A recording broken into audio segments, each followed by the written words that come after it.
Hello students, कैसे हो आप सब। आज हम लोग इलेक्ट्रिसिटी स्टार्ट करने जा रहे हैं और इलेक्ट्रिसिटी का ये 7th पार्ट है और इसमें हम लोग कॉम्बिनेशन ऑफ रेजिस्टेंस के बारे में स्टडी करेंगे।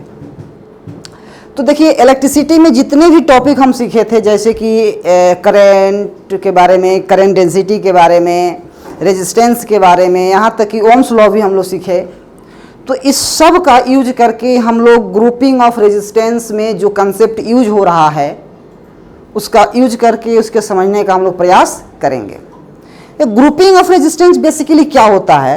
तो ग्रुपिंग ऑफ रेजिस्टेंस में हम लोग कंडक्टर को कनेक्ट करते हैं, ऐड करते हैं। बहुत सारे वायर हैं, उसको हम लोग जोड़ते हैं, है ना।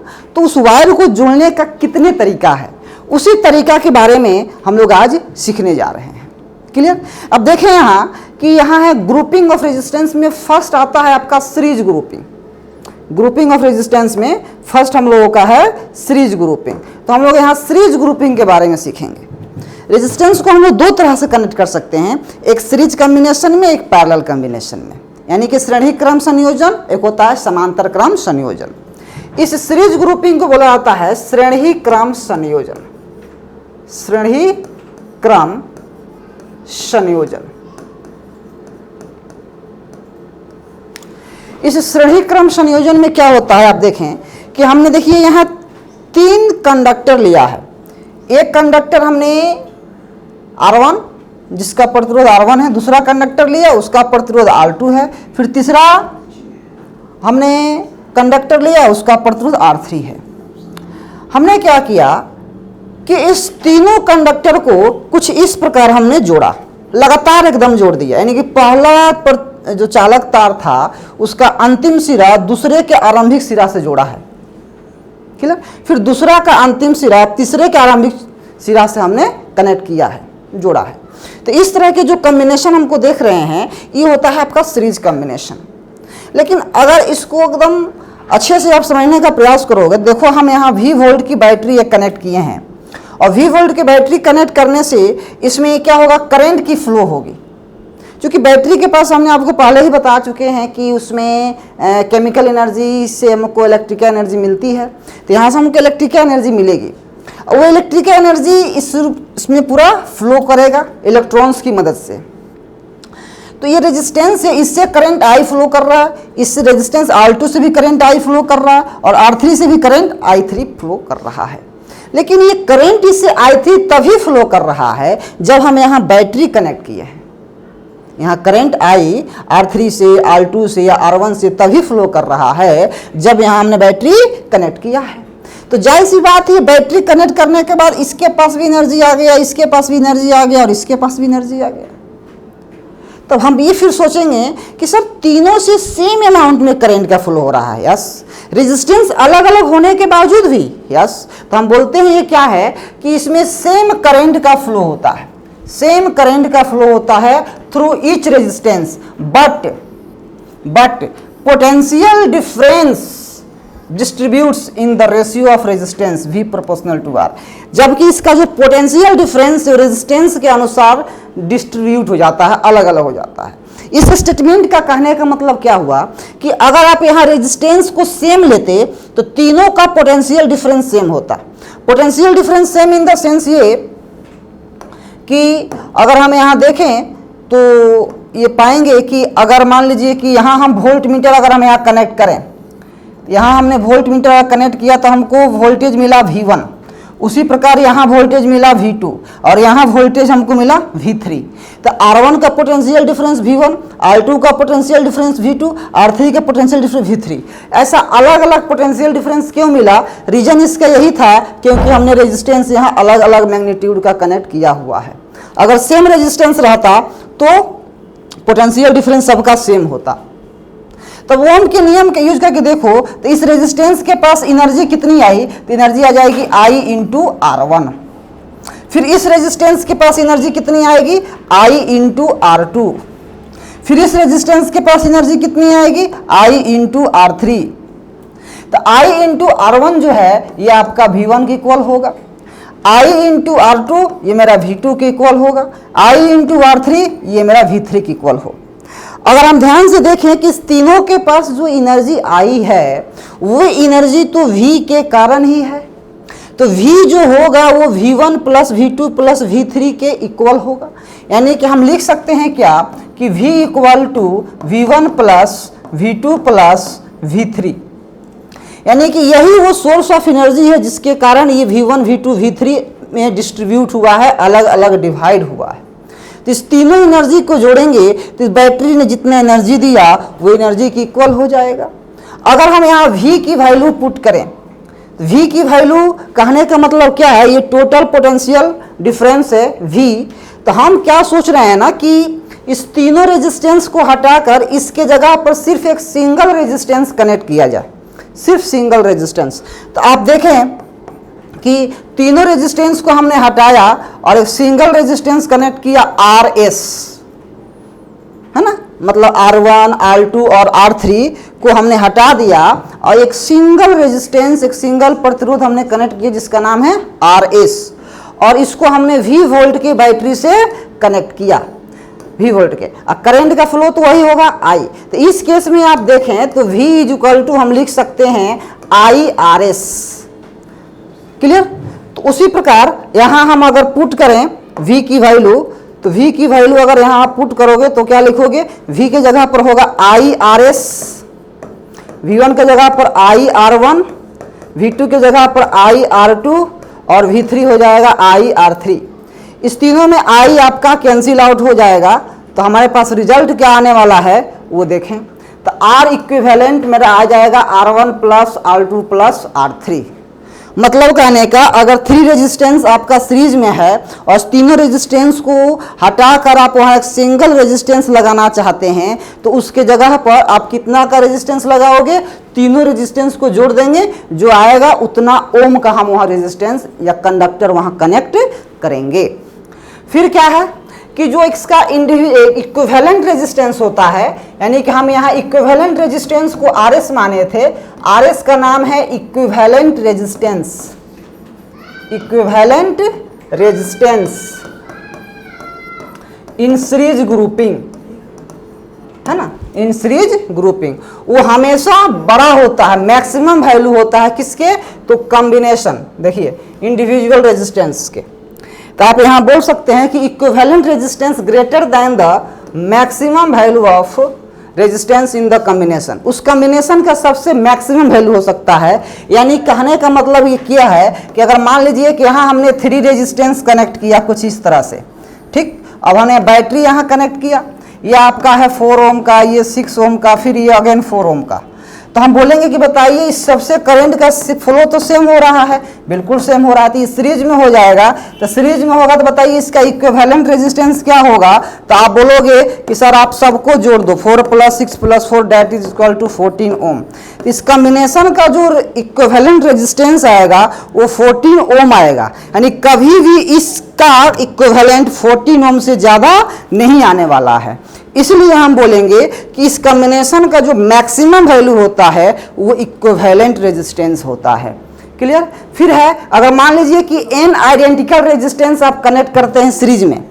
n आइडेंटिकल कहने का मतलब जैसे मान लीजिए कि रेजिस्टेंस हमने यहाँ कनेक्ट किया, ये भी R ओम का है, ये भी R ओम का है, 2 रेजिस्टेंस कनेक्ट किया और ऐसे ऐसे इसकी संख्या कितनी है, n है, तो इसकी इक्विवेलेंट रेजिस्टेंस कितनी हो जाएगी, n × R। अगर 2 ठो रेजिस्टेंस हम यहाँ कनेक्ट किए होते तो आप बोलते कि यहाँ इक्विवेलेंट रेजिस्टेंस होगी 2R, अगर 3 कनेक्ट होता तो 3R, 4 रेजिस्टेंस कनेक्ट होता तो 4R, उसी तरह से अगर n रेजिस्टेंस कनेक्ट है तो nR। और सबकी पोटेंशियल डिफरेंस सेम होगी। सेम कितनी होगी, जैसे कि जितनी पोटेंशियल डिफरेंस इसकी होगी उतनी पोटेंशियल डिफरेंस इसकी भी होगी। तो इस V की वैल्यू क्या होगी, V की वैल्यू क्या होगी, जितना वोल्टेज का बैटरी यहाँ आप जोड़े हो, जितना वोल्टेज का यहाँ बैटरी आप यहाँ जोड़े हो, जैसे मान लीजिए कि V डैश की बैटरी आप जोड़े हो तो V डैश बाई n कर देंगे, V डैश बाई n कर देंगे। तो कहने का मतलब मेरा ये है कि उसका रेजिस्टेंस इक्वल होने से उसके कोरेस्पॉन्डिंग जो पोटेंशियल डिफरेंस है, विभवांतर का जो मान है वो भी बराबर होगा। क्लियर? चलते हैं आगे बढ़ते हैं। फिर देखिए हम लोगों का है पैरेलल ग्रुपिंग। अब पैरेलल ग्रुपिंग में क्या होता है, देखिए इसमें कुछ इस प्रकार से हम लोग वायर को कनेक्ट करते हैं। इसमें कनेक्ट कर, इसमें भी हम लोग 3 रेजिस्टेंस लिए हैं, R1, R2 और R3। और इसको हमने क्या किया, इसका जो फर्स्ट एंड है उसको एक पॉइंट पर कनेक्ट किया है और सेकेंड एंड को एक पॉइंट पर कनेक्ट किया है। ठीक, अब ध्यान से आप देखो, इसमें भी हमने V वोल्ट का ही बैटरी कनेक्ट किया है। V वोल्ट के बैटरी कनेक्ट करने से देखिए क्या हो रहा है, या एक एंड पॉइंट यहाँ है आपका, एक एंड पॉइंट यहाँ है। इस पॉइंट को मान लीजिए हम A माने हैं, इस पॉइंट को हमने B माना। तो V वोल्ट की बैटरी हम यहाँ कनेक्ट किए, तो करंट की फ्लो तो कितनी हो रही है, I। तो यहाँ देखिए कि 3 वायर यहाँ कनेक्टेड है, यानी कि यहाँ जंक्शन है।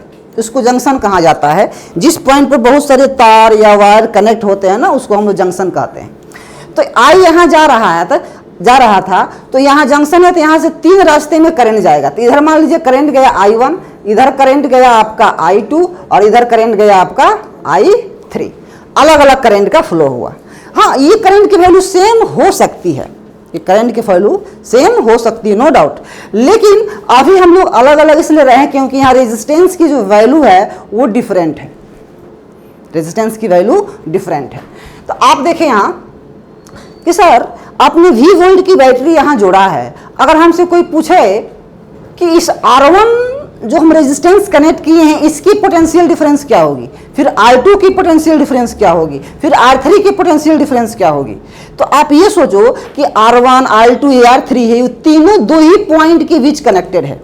R1 के लिए भी A और B है, R2 के लिए भी A और B है और R3 के लिए भी A और B है।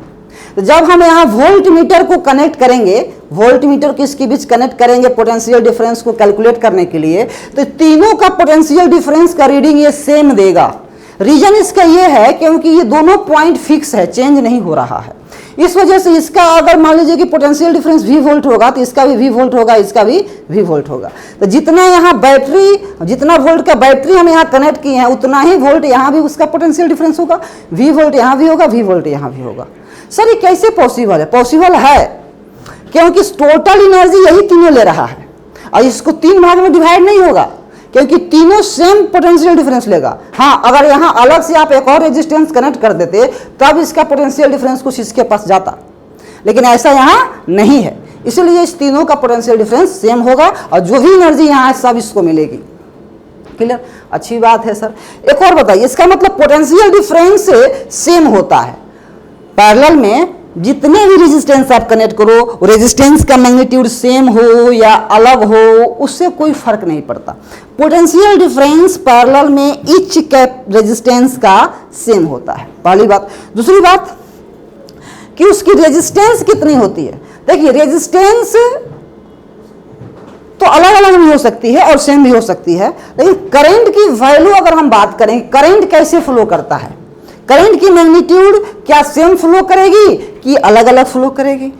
तो देखिए पहली बात यह है कि करंट जिस जंक्शन पर, जिस पॉइंट पर वायर ये कनेक्ट होगा वहां से करंट के डायरेक्शन तो चेंज हो जाएगा। इसमें करंट की डायरेक्शन पहला चेंज हो रहा है। पहली बात ये इसको पकड़ना है कि जहां से करंट की डायरेक्शन चेंज हो वहां से समझ जाना कि जिधर जा रहा है वो दोनों पैरेलल में जरूर होगा, पहली बात। तो यहां से ये डायरेक्शन इसका चेंज हो रहा है, एक इधर जा रहा है, एक इधर जा रहा है, एक इस डायरेक्शन में जा रहा है, तो ये तीनों पैरेलल में तो अवश्य होगा। दूसरी बात, इसकी मैग्नीट्यूड इक्वल होना और ना होने का रहा तो वो कंडीशन डिपेंड रहता है आपका रेजिस्टेंस पर।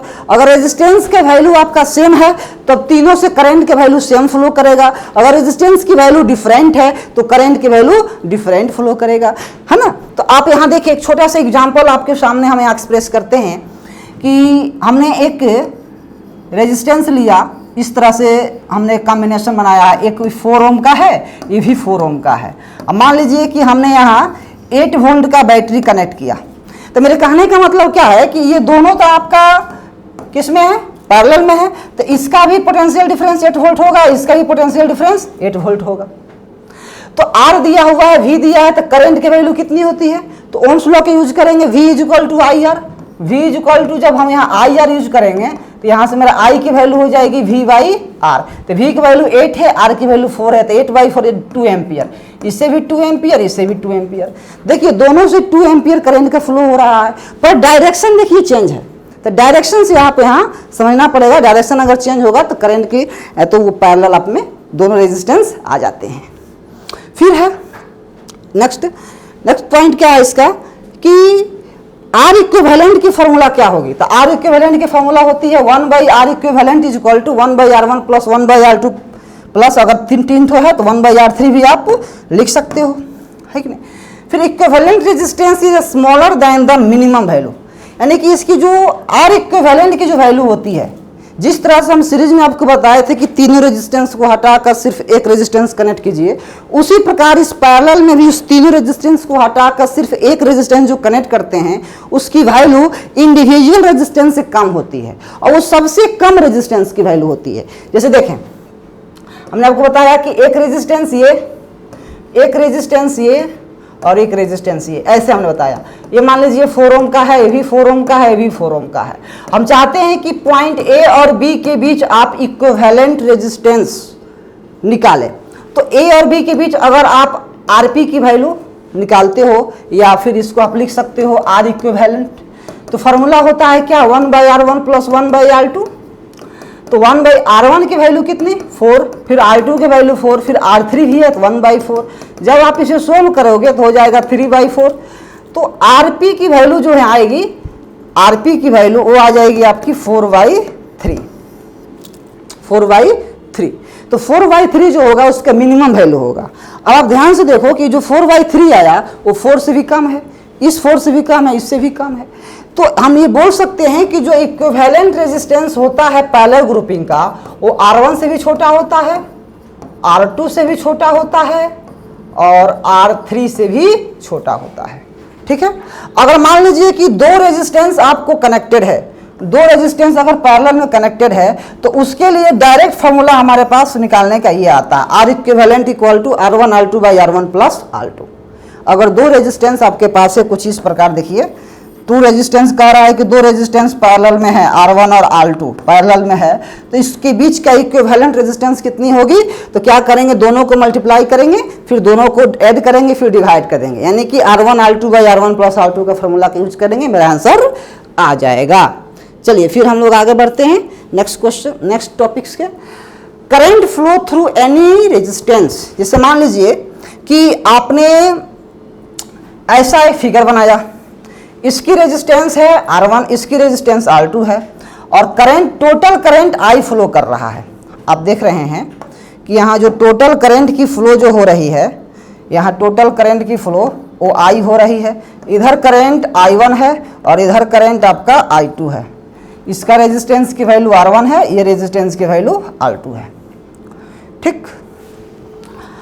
अब देखें तो करंट थ्रू एनी रेजिस्टेंस, हम चाहते हैं कि R1 से कितना करंट का फ्लो हो रहा है, जैसे I1 हो रहा है तो I1 की वैल्यू क्या होगी, फिर R2 से कितना करंट का फ्लो हो रहा है यानी कि I2 का वैल्यू क्या होगी।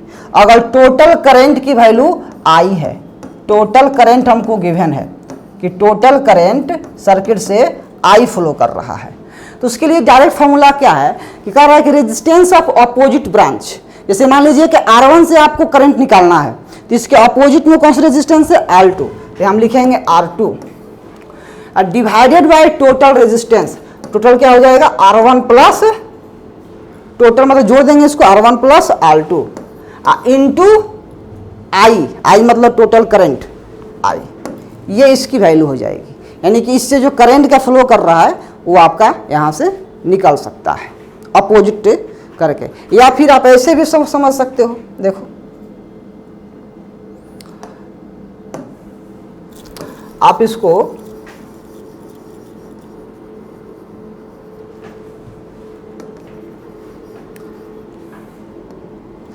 देखें, अगर आपको यहां से I1 की वैल्यू निकालनी है तो सबसे पहले इसका पोटेंशियल डिफरेंस चाहिए था, तो पोटेंशियल डिफरेंस तो आपको पता नहीं है, तो उसका ऐसे आप यूज करें,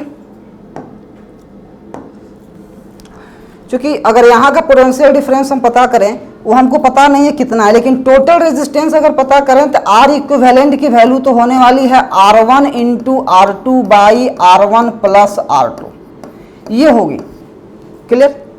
और टोटल करंट कितना है I, तो V इक्वल टू होता है I इंटू R, तो I की वैल्यू हम कितना लिखेंगे, यहाँ I ही रहेगा, R की value R1 into R2 by R1 plus R2, ये हो गया मेरा टोटल वोल्टेज। अब हमको निकालना है क्या कि इससे करंट की फ्लो कितनी हो रही है। देखिए तो इसकी भी पोटेंशियल डिफरेंस V होगी, इसकी भी पोटेंशियल डिफरेंस V होगी, अगर बेसिक से आप चलते हैं तो V होगी। तो आप जब यहाँ यूज करोगे V ओम का नियम, लिखोगे V is equal to I, तो I के जगह पर I1, R के जगह पर R1। आप इसे आप सोल्व करो, देखो तो यहाँ I1 इज इक्वल टू हो जाएगा V बाई R1। तो ये मेरा V की वैल्यू है, इसमें R1 से डिवाइड करोगे तो R1 तो कैंसिल आउट हो जाएगा।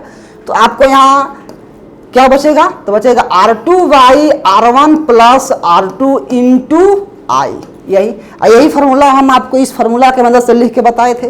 क्या बताए थे कि जिसका आपको करंट निकालना है, जैसे कि मान लीजिए कि R1 में कितना करंट का फ्लो हो रहा है, अगर आपको I1 निकालना है तो इसके सामने वाला अपोजिट में R2 है, R2 लिखेंगे, डिवाइडेड बाय टोटल रेजिस्टेंस जोड़ देंगे R1 प्लस R2, इसमें I से मल्टीप्लाई करेंगे।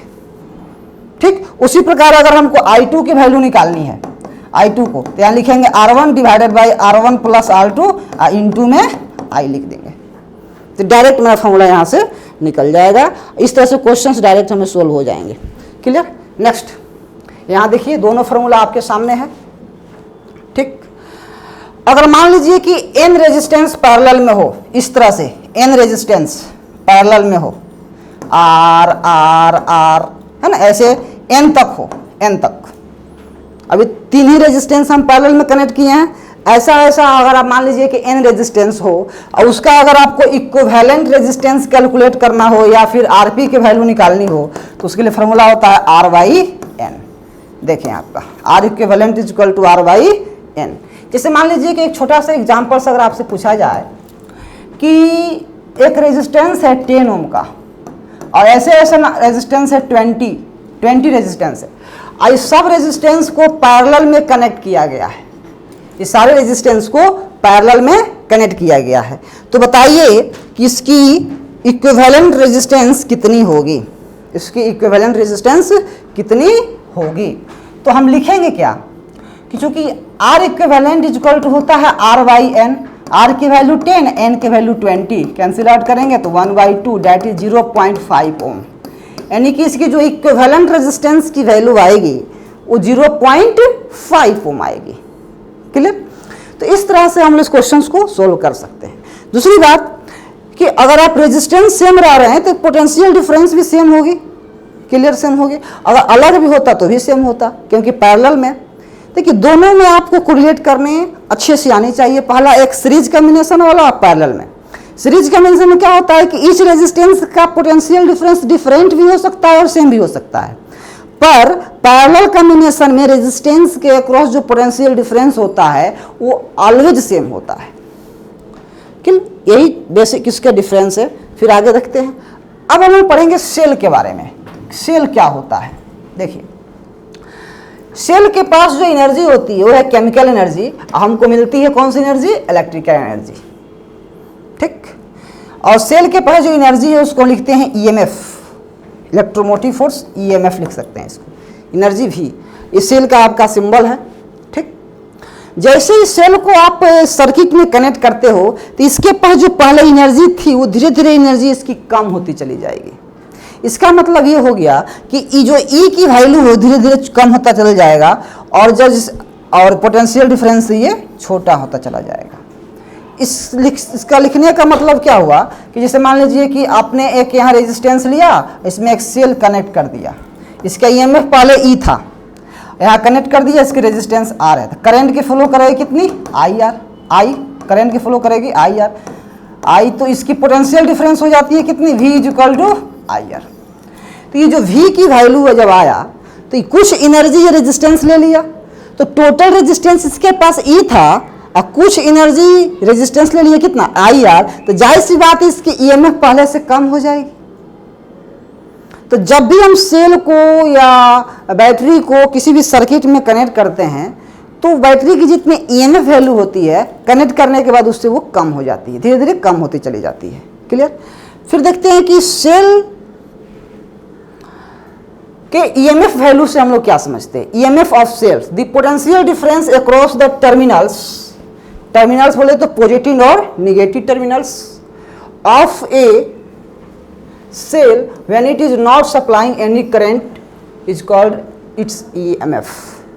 मतलब कहने का कि जैसे मान लीजिए कि छोटा सा हमने यहाँ फिगर बनाया है, ये मेरा एक प्लेट है, कैथोड प्लेट है, एक एनोड प्लेट है, और हमने यहाँ एक कुछ लिक्विड्स यहाँ रखे हैं, जैसे इलेक्ट्रोलाइट बनाया है, यहाँ रेजिस्टेंस है, बल्ब है, एमीटर है, और इसमें बैटरी कनेक्ट कर दिया। तो जैसे मान लीजिए करंट का पॉजिटिव चार्ज का फ्लो जो होगा वो सेल के इन साइड में इस डायरेक्शन से इधर जा रहा है ना, इसमें करंट की फ्लो हो रही है। तो ये पूरी जो आप फिगर देख रहे हैं ये सेल को रिप्रेजेंट कर रहा है, ठीक। तो ये सेल में एक कैथोड प्लेट और एक एनोड प्लेट होता है। तो इसमें जो इलेक्ट्रॉन्स का फ्लो हो रहा है या प्रोटॉन्स का फ्लो हो रहा है, वो इलेक्ट्रॉन्स और प्रोटॉन्स की फ्लो कुछ इस डायरेक्शन, देखिए इलेक्ट्रॉन्स की फ्लो आपको यहाँ एक बैटरी कनेक्ट किया है हम,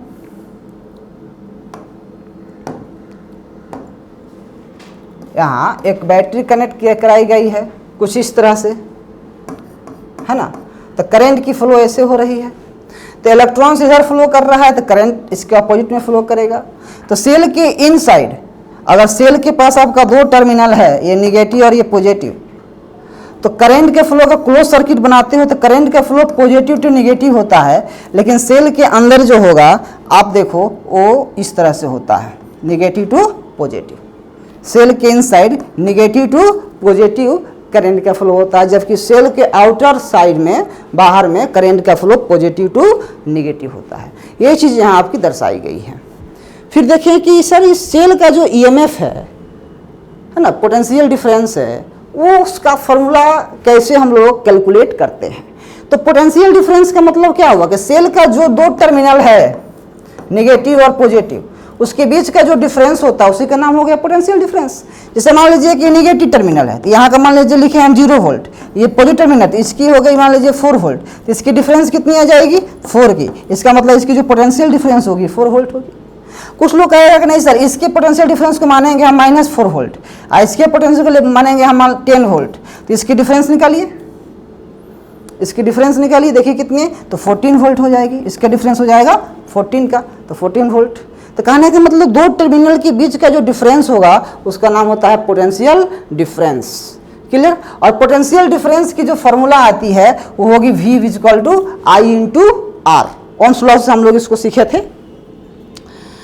फिर है कि इंटरनल रेजिस्टेंस। जैसे हम सेल बनाते हैं तो सेल बनाते समय वहाँ प्लेट का यूज होता है या और भी सारे मटेरियल का हम जब यूज करते हैं तो उसके पास भी एक प्रॉपर्टी होता है करंट को या चार्ज को फ्लो करने से रोकने का, अपोज करने का, तो उसको रेजिस्टेंस कहते हैं। इट मीन्स कि रेजिस्टेंस के पास रेजिस्टेंस भी यहाँ का जो रेजिस्टेंस होगा सेल का वो भी करंट को अपोज करेगा। यानी कि कोई भी मटेरियल कोई भी एक ऐसा डिवाइस जो मटेरियल से बना है उसके पास तो रेजिस्टेंस होना स्वाभाविक है, क्योंकि हर एक मटेरियल के पास अपोज करने की टेंडेंसी होती है। उसी प्रकार ये सेल भी जो बना है इसके पास भी अपोज करने की टेंडेंसी है। तो इसके पास जो अपोज करने की टेंडेंसी रहती है या अपोज करता है उसको रेजिस्टेंस बोलते हैं और उसका नाम है इंटरनल रेजिस्टेंस। यानी कि सेल का जो रेजिस्टेंस है उसका नाम होता है इंटरनल रेजिस्टेंस। फिर क्वेश्चन उठता है कि सर इंटरनल रेजिस्टेंस किस पर डिपेंड करता है। तो डिस्टेंस बिटवीन इलेक्ट्रोड्स, जैसे कि हमने दो प्लेट हम लोग लिए थे, दो प्लेट, तो इसके बीच के डिस्टेंस पर, दो इलेक्ट्रोड के बीच के डिस्टेंस पर डिपेंड करता है इंटरनल रेजिस्टेंस। फिर किस पर, तो एरिया पर, रेजिस्टेंस इसके बीच के डिस्टेंस पर और इस प्लेट के एरिया पर भी डिपेंड करता है। और इस प्लेट किस मटेरियल का बना है, इसकी नेचर क्या है, उस पर भी डिपेंड करता है, यानी कि नेचर पर भी डिपेंड करता है। फिर एक कंसेंट्रेशन, यानी कि इस प्लेट को आप जिस कंसेंट्रेशन के अंदर रखे हो, जिस लिक्विड के अंदर रखे हो, CuSO4 है, H2SO4 है ना, उसके प्रॉपर्टी पर भी डिपेंड करता है, यानी कि कंसेंट्रेशन पर भी डिपेंड करता है। फिर है टेम्परेचर, और टेम्परेचर पर भी डिपेंड करता है। कहने का मतलब मेरा ये है कि internal resistance depends on the distance between electrodes, area of electrodes and nature, and third is concentration, and fourth is temperature of the electrolyte। ये सेल इस पर डिपेंड करता है। तो हमने अभी सीखा ग्रुपिंग ऑफ रेजिस्टेंस में सीरीज कॉम्बिनेशन, पैरेलल कॉम्बिनेशन और सेल के बारे में। तो सीरीज कॉम्बिनेशन में क्या होता है, सीरीज कॉम्बिनेशन में प्रत्येक रेजिस्टेंस का पोटेंशियल डिफरेंस अलग भी हो सकता है, सेम भी हो सकता है। जबकि पैरेलल कॉम्बिनेशन में क्या होता है कि प्रत्येक रेजिस्टेंस का पोटेंशियल डिफरेंस सेम होगा, करंट की वैल्यू सेम भी हो सकती है, डिफरेंट भी हो सकती है। अब हम इसके बेसिस पर कुछ क्वेश्चंस करते हैं। क्वेश्चंस किस प्रकार है देखें।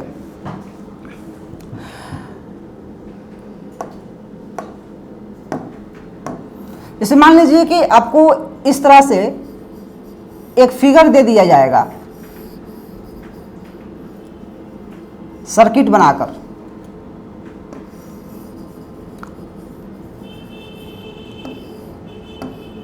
मेरा पॉइंट ए और पॉइंट बी, बोलेगा कि ए और बी के बीच इक्विवेलेंट रेजिस्टेंस निकालें, इसकी वैल्यू आर, इसकी भी वैल्यू आर, इसकी भी वैल्यू आर, यानी जितने भी आप रेजिस्टेंस लिए हैं इस सब की मैग्नीट्यूड सेम है, यानी कि आर है। तो क्वेश्चन ये है कि बताइए कि ए और बी के बीच इक्विवेलेंट रेजिस्टेंस क्या होगा।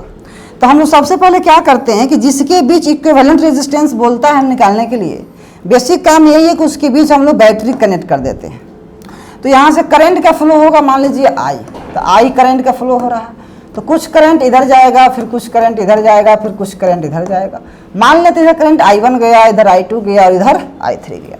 करंट तो इस पॉइंट से 3 डायरेक्शन में, डिफरेंट डायरेक्शन में वो क्या हो रहा है, सेपरेट हो रहा है, अलग अलग हो रहा है। तो हम कहेंगे क्या कि ऊपर वाला जितना भी रेजिस्टेंस है वो और नीचे वाला जो भी रेजिस्टेंस है, आप देखो ध्यान से, इससे जितना करंट का फ्लो होगा उतना ही करंट का फ्लो इससे भी होगा। तो ये दोनों रेजिस्टेंस तो आपका सीरीज में होगा, उसी प्रकार ये भी दोनों रेजिस्टेंस आपका सीरीज में होगा, फिर उसी प्रकार ये भी दोनों रेजिस्टेंस आपका सीरीज में होगा। जितना करंट इससे फ्लो करेगा उतना ही करंट इससे भी फ्लो करेगा, जितना करंट इससे फ्लो करेगा उतना ही करंट इससे भी फ्लो करेगा। अब देखो जितने भी सीरीज में रेजिस्टेंसेस हैं इसकी वैल्यू कितनी आ जाएगी, तो इसकी वैल्यू आएगी 2R, इसकी वैल्यू कितनी आएगी 2R, और इसकी वैल्यू भी कितनी आएगी 2R। फिर ये 2R किस में हो जाएंगे, पैरेलल में, क्योंकि इस तीनों से अलग अलग डायरेक्शन में करंट का फ्लो हो रहा है, इसीलिए क्या हो जाएंगे ये पैरेलल में। तो जब पैरेलल में हो जाएंगे तो बताइए यहाँ हम अगर हम लिखें RP के वैल्यू निकालें तो ऐसे ऐसे कितने रेजिस्टेंस हैं, तो 3, तो ऊपर लिखते हैं रेजिस्टेंस के वैल्यू और 3 से डिवाइड कर देंगे, तो आंसर हो जाएगा मेरा 2R/3। क्लियर। तो इस प्रकार हम लोग इक्विवेलेंट रेजिस्टेंस से रिलेटेड क्वेश्चंस करेंगे और भी अच्छे से करेंगे। अब इसके आगे जो हम लोग का थ्योरी पार्ट है वो बहुत ज़्यादा और इम्पोर्टेंट है, उसको और सीखेंगे, जिससे किरचॉफ्स लॉ हो गया, व्हिटस्टोन ब्रिज हो गया, कॉम्बिनेशन ऑफ सेल हो गया, है कि नहीं। तो इसके बारे में हम डिस्कस करेंगे। आज यहीं तक। Thank you for watching video.